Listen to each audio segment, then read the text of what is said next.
Hello, my name is Duncan and welcome to Bath Books or Back Away from the Donkey. Any snorting you hear is gorgeous Micah the Labrador, hello girlie, who's wandering around. And there could be squeaks as well, because give me that. We have a Rings of the Christmas Sprout. You take, good girl. Gizmo the Yorkie is asleep in a corner, but yes. Anyway, so this is one of my pick and mix videos. Just say I've not done any videos all week. Normally I do 2 or 3 in a week. If you don't know, because I may have mentioned it in videos before, I am a full-time carer for my ill and disabled wife. So that obviously takes precedence on everything I do. And also my mental health hasn't been particularly good this week, so I've not really been online at all. I've way behind on people's videos because I normally like to follow people and catch up on you all, so I'll probably hope to try to do that in the next couple of days. So I'm a little behind, and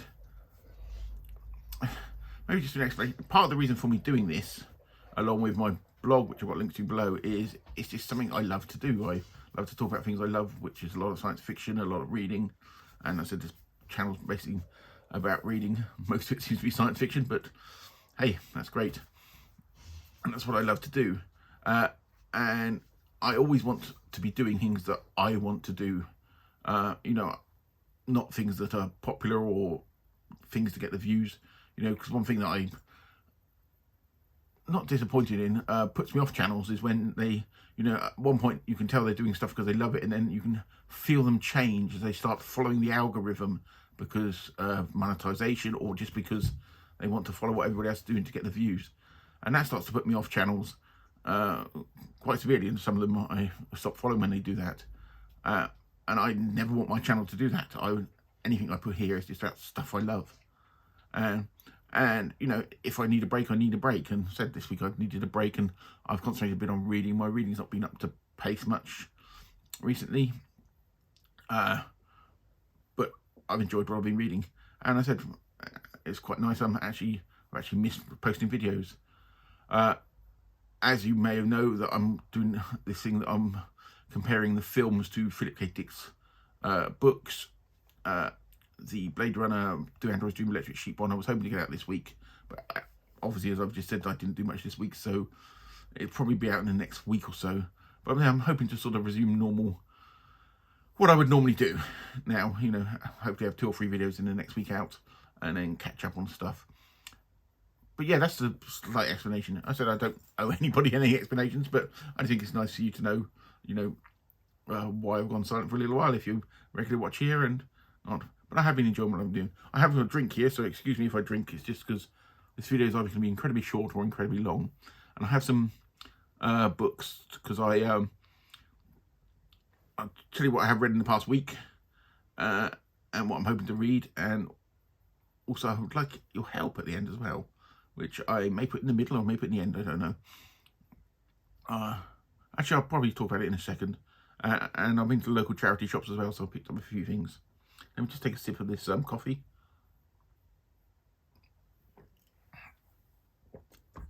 So I'm just very dry. I'm under artificial lights here, even though it's daylight. It's Saturday about 12:30ish. But it's still quite dark out there. It has been raining since Christmas, as far as I can work out. One of the things I always I sort of poo-poo the idea of TBR lists, because the way I read, I'm quite random. I may go to a shelf and go, read that, I want to read that. But I feel like I need a little more organisation in my reading. But the problem is I still want to have that impulsiveness of just grabbing a book. But there are certain books I want to read in certain periods of time, like the Philip K. Dick project I'm doing. I would want to make sure that they're on this. So I want to put together some sort of reading list for it at the beginning of each month. But I'm trying to work out the best way to organise this. Do I organise it? Do I go full anal retentive and do spreadsheets? Do I just take photos of all the books that come in?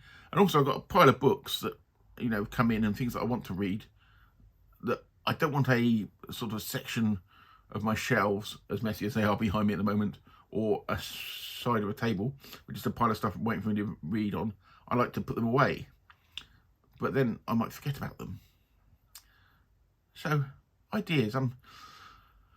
I am considering sort of maybe doing a vague plan of what I would read a month and then leaving huge holes for me to randomly pick stuff. And if I do something like that, would anybody be interested in seeing how I'm going to do this? But yeah, it's just a few ideas, and if anybody's got any hints or how they think I should do it, you know, I find like organise it on things like Goodreads and apps and stuff. I use Goodreads, but to organise what I'm going to read like that, I just don't find well enough. And I don't want to be too straitjacketed into I must read this and I must read that. But it'd be nice to have like a file of, you know, when I've read something, then I can write down if I've written a review of it or I've talked about it here as well. And it'd be just nice to keep some sort of log somehow. I'll probably end up going back to pen and paper at this rate. But yeah, it's just an idea I've got and something I'm going to be playing with. But anyway, on to the first bit in a second. One of the things I'm hoping to do next thing, I got a pile of Omni magazines. If you don't know, Omni was a not science fiction, it was a popular science magazine along with some bit of Wooness UFO stuff in there and science fiction art and things from, it did run up to, they did try to relaunch it a few times. I think about 2008 they tried to do an online edition, but it basically finished about the mid to late 90s. I've got a load of them from the late 70s to early 80s, and I was going to do maybe a video on one every now and then, and maybe some other magazines I've got. And this way I came along. The problem is that I'm reading an issue at the moment, and I'm trying to sort of bookmark things that I want to maybe talk about, write about, or even bring on a video of. So I've been looking at sort of what I think there should be. If you put a normal bookmark in something, like one of those, you put it in a magazine and it just falls out. Okay, it just falls out. So I've been looking at, so I picked up these. I don't know how good they're going to work. It's like little arrows. They're almost like Post-its. So, you know, I could use Post-its for it, but Post-its sort of annoy me after a while. And I was going to try that on the magazines. But also at the same time, I picked up some other bookmarks. I love bookmarks, which are some magnetic ones in the shape of sloths. And they fold over the page like that. But what you can do is, that little slit there, is you can find a book here, put it over the words. So if you finish before the end of a chapter, which in books with long chapters is very easy to do, you can literally mark where you were.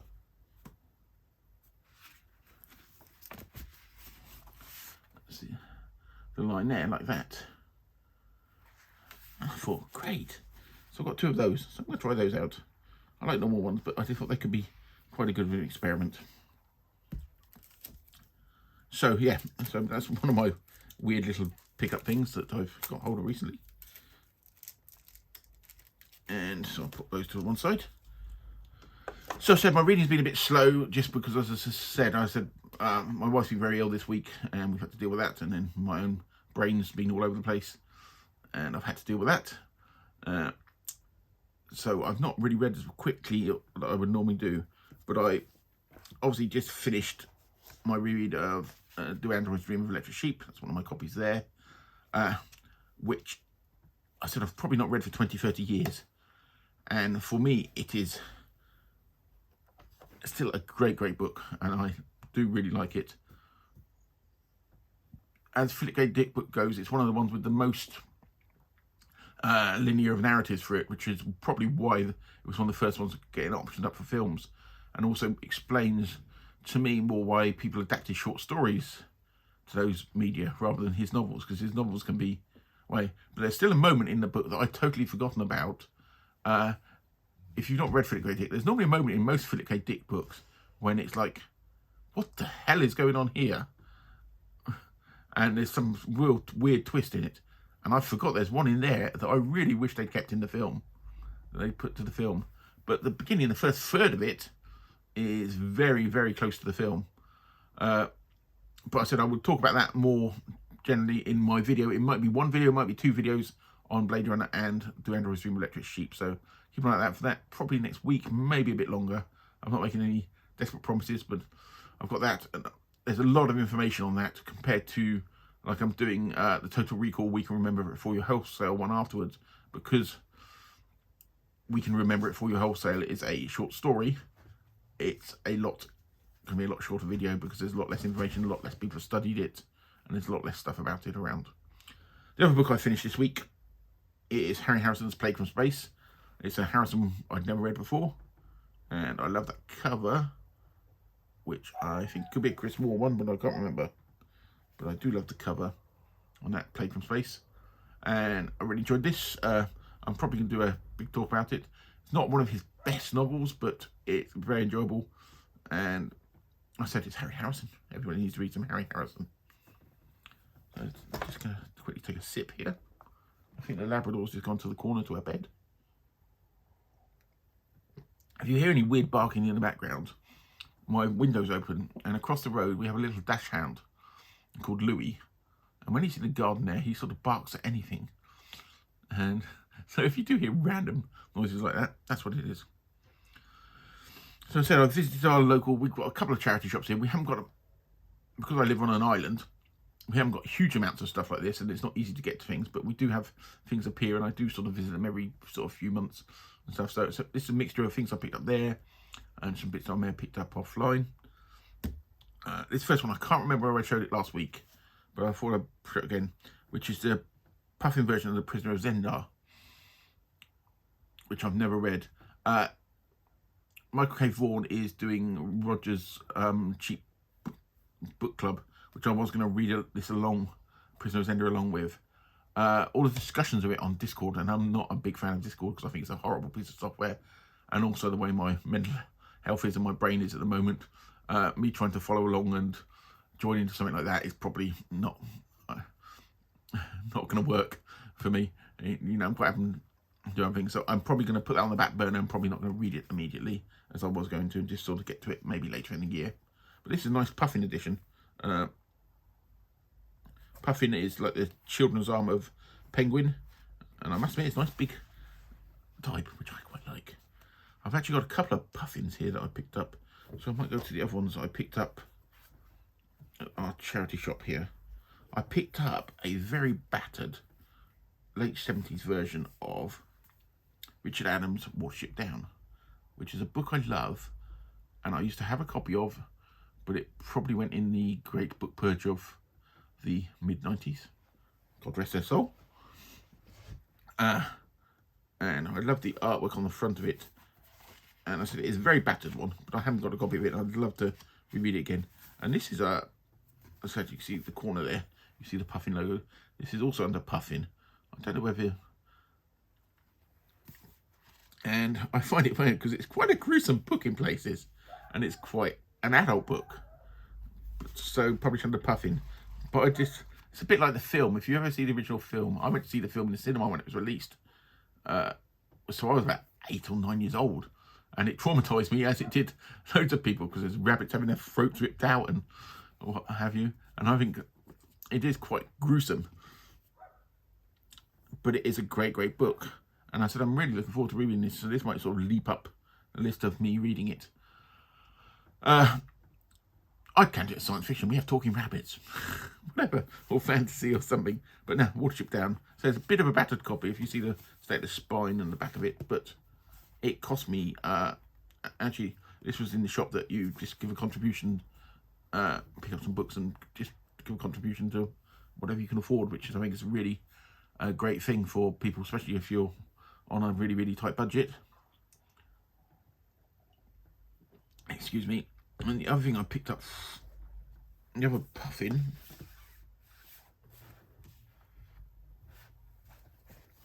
was they had in the same shop. So they had this version of The Adventures of Huckleberry Finn with this beautiful cover, beautiful sort of 60s, 70s style cover. This copy, I think, has got to be, it's got no barcode on it, so it's got to be pre about 1978. So I think it's early 70s. And I'm not even sure if I've ever read Huckleberry Finn. I haven't read huge amounts of Mark Twain. I've read Connecticut Yankee and King Arthur's Court, but I thought that'd be great reading on just the cover. Okay, there's a car stopped outside there. And the third one I got from there was the Penguin Classic of The Death of King Arthur.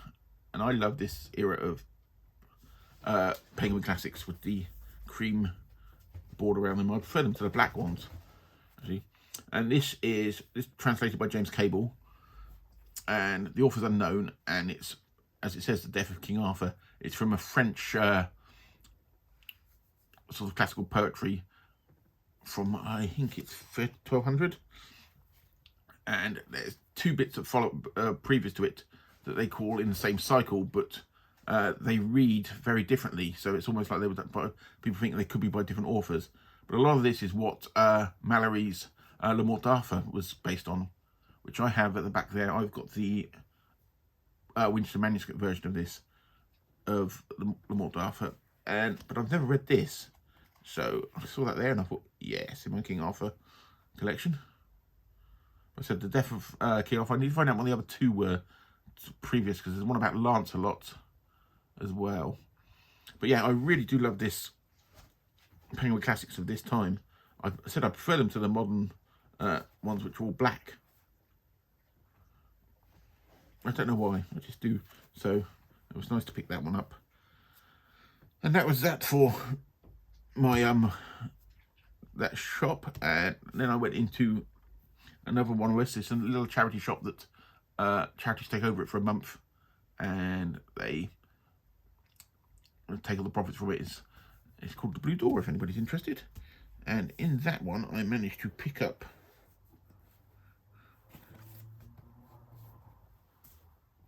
two books.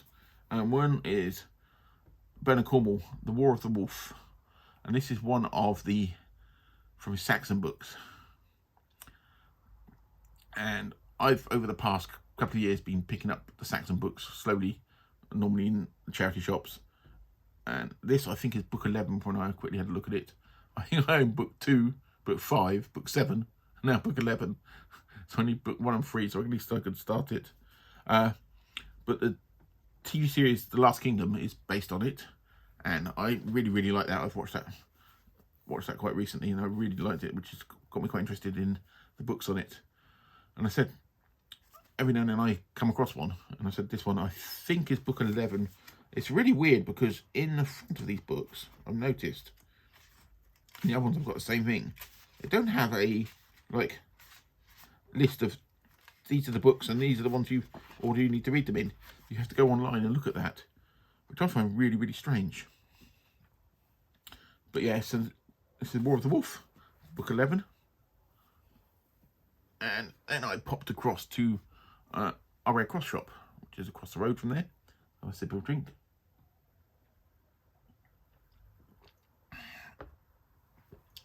And in that they had a really nice copy of Ken Follett's The Pillars of the Earth, some historical fiction. And that is a big behemoth of a book. Does it hit 1,000 pages? 1,081 pages. I'm probably going to whack that up that list as well quite quickly, but as I said, I need to work out how I'm going to organise some readings, because I do have some quite bigger books that I want to schedule time in for that, could take me a little while to read. And I said I normally read two to three books at the same time, and I probably finish on average 1 to 2 a week. I'm not a fast reader,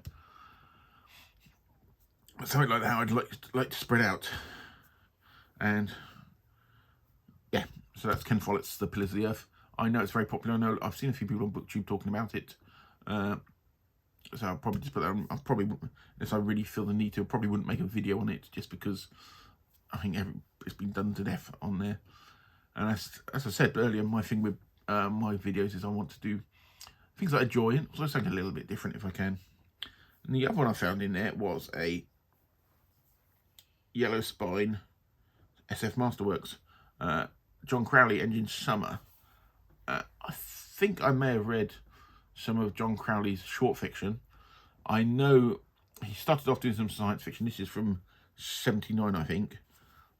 And he then went off, did some fantasy. There's a series of books he did in the mid-90s, which are based around Egypt, which apparently are very good.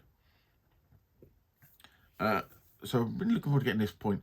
I must admit, the Yellow Spine SF Masterworks are not my favourite ones.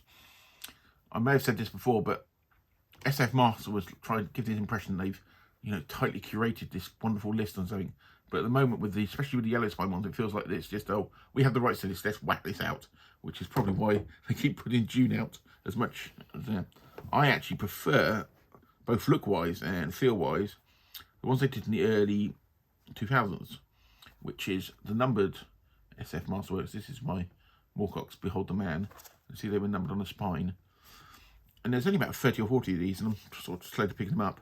And to me, that felt like a collection that was more curated, like the collections they used to do in the sort of 80s and 90s.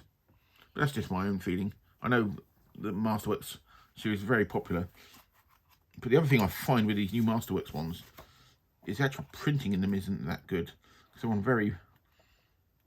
Actually, this one actually looks probably better than some of the other ones I've got. But yeah, enough about moaning about Masterworks. The final one I got was, this is my collection of film tie-in things that I love. And this is a Meteor. If you don't know the film was mid to late 70s. Had Sean Connery's. It was a disaster movie. It was in the back end of all the disaster movies they had in the mid 70s, because you had Earthquake, you had Towering Inferno, and all these. And this one's obviously about a meteor hitting Earth, and this is a novelisation. And so it tells me on that it's got Sean Connery, it's got Natalie Wood in, Carl Malden, Brian Keith, and it also got Martin Landau, the wonderful Martin Landau. And the novel was by Edmund North and Franklin Cohen. And Edmund North wrote the script for this. But what's quite interesting, Edmund North also wrote the story and the script for The Day the Earth Stood Still. Not the story, because the story is based on a short story. But he wrote the script for that as well. So I'm quite actually interested to read this. I'm collecting quite I said I do like novelisations, and I'm getting quite a few. I might have to have a month of just reading novelisations and do some videos on them or something. But yeah, so that's the Meteor one. I said... Yeah, it's not even got a barcode on the back of the book. So this has got to be mid-70s then. Have a quick look in here. 79. I think the barcode started to appear about 78, 79, but it didn't appear on all books. Anyway, so, the question is, what am I reading now? I suppose my next point I should do. Just going to get a bit more drink. I hope the light's okay for this video.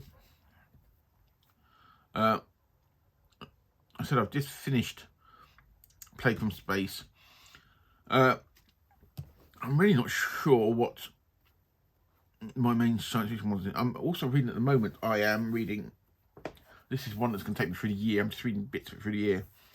The Story of Classic Science Fiction in 100 Books by Mike Ashley. I'm on the first section of this at the moment, and the first section is on Wells, H.G. Wells, and that's about the first 40 or so pages. And so it's got to be about the time machine, the War of the Worlds, When the Sleeper Wakes, and the Country of the Blind and Other Stories. And obviously these were all the back end of the 19th century. So I've decided that my next book, I'm going to actually reread The Time Machine, that I've not read for a long time. And The Time Machine, this is the Oxford Classics edition. And Oxford Classics, there's some great notes in the front of this. There's like huge notes on the text right at the front of this. You see that? And because the book actually isn't that long.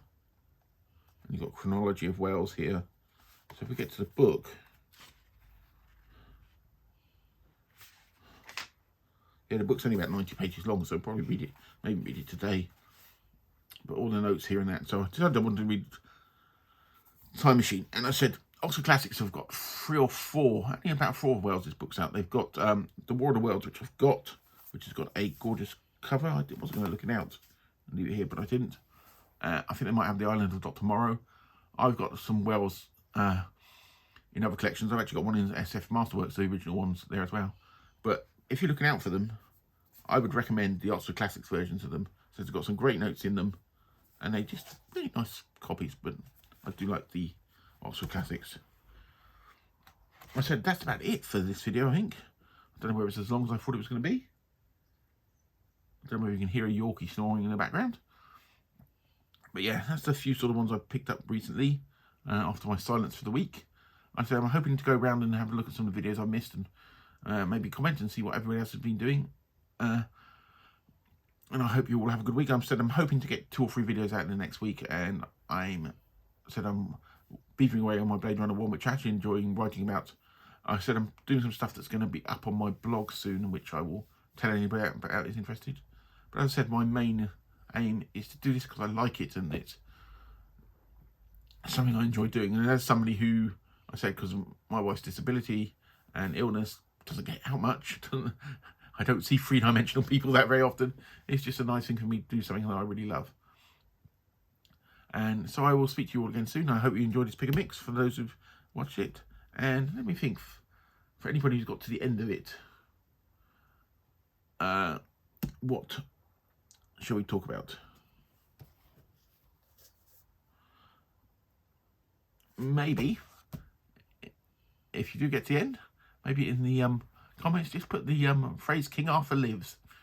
I don't know why it just comes to me, just because we have the death of King Arthur there.